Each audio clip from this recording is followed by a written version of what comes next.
8,974 কোটি 28 লাখ টাকার 17টি প্রকল্পের অনুমোদন দিয়েছে জাতীয় অর্থনৈতিক পরিষদের নির্বাহী কমিটি একনেক। একনেকের চেয়ারপারসন ও প্রধান উপদেষ্টা ডক্টর মোহাম্মদ ইউনূসের সভাপতিত্বে পরিকল্পনা কমিশনের এনইসি সম্মেলন কক্ষে অনুষ্ঠিত সভায় এ অনুমোদন দেওয়া হয়।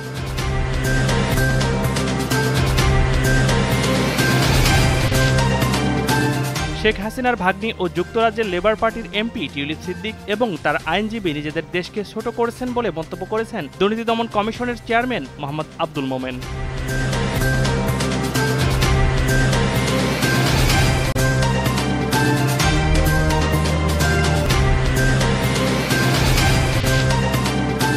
ইরানে ইসরায়েলের হামলায় গত কয়েকদিনে অন্তত 606 জনের প্রাণহানির ঘটনা ঘটেছে বলে জানিয়েছে তেহরান। মঙ্গলবার ইরানের স্বাস্থ্যমন্ত্রীর বরাত দিয়ে দেশটির রাষ্ট্রায়ত্ত সংবাদ মাধ্যম এই তথ্য জানায়।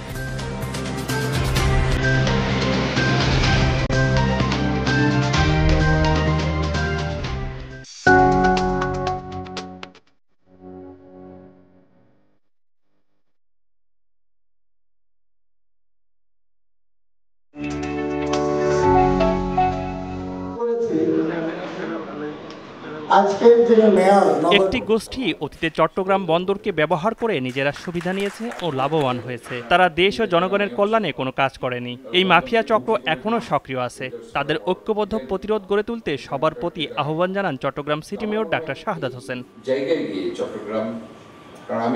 সোমবার রাতে নগরীর আগ্রাবাদস্থ সিএনএফ এজেন্ট ভবনে আমদানি রপ্তানি সংক্রান্ত কার্যক্রমে বিদ্যমান প্রতিবন্ধকতা নিরসন বিষয়ক মত বিনিময় সভায় প্রধান অতিথির বক্তব্যে এসব কথা বলেন তিনি। এ সময় সিএনএফ এজেন্ট অ্যাসোসিয়েশনের সভাপতি এসএম সাইফুল আলমের সভাপতিত্বে মত বিনিময় সভায় বক্তব্য রাখেন কাস্টমস কর্মকর্তা, বিজিএমইএ ও ব্যবসায়িক নেতৃবৃন্দ সহ অন্যান্যরা।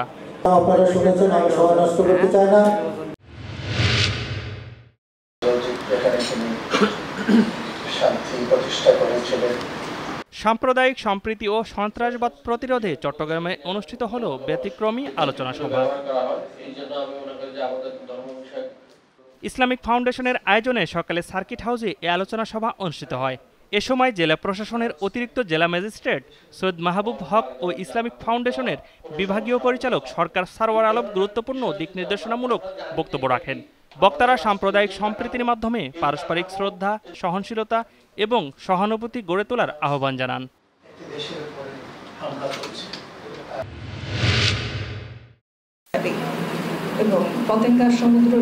চট্টগ্রাম একাডেমি প্রবর্তিত মমতাজ সবুর সাহিত্য পুরস্কার 2025 পেয়েছেন কবি খুরশিদ আনোয়ার। রোববার চট্টগ্রাম একাডেমির ফয়েজ নূরনাহার মিলনায়তনে কবি খুরশিদ আনোয়ারের হাতে এই পুরস্কার তুলে দেওয়া হয়।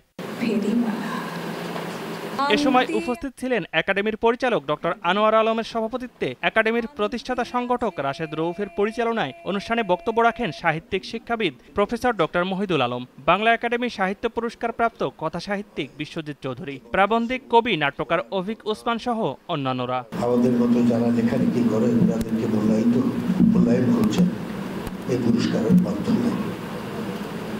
আমি দৃঢ় বিশ্বাস আমার যে এই সব পুরস্কারের মাধ্যমে এই যে মমতাজ সবুর এটা একটা উল্লেখযোগ্য নাম হয়ে থাকবে ইতিহাসে। এটা আমার বিশ্বাস।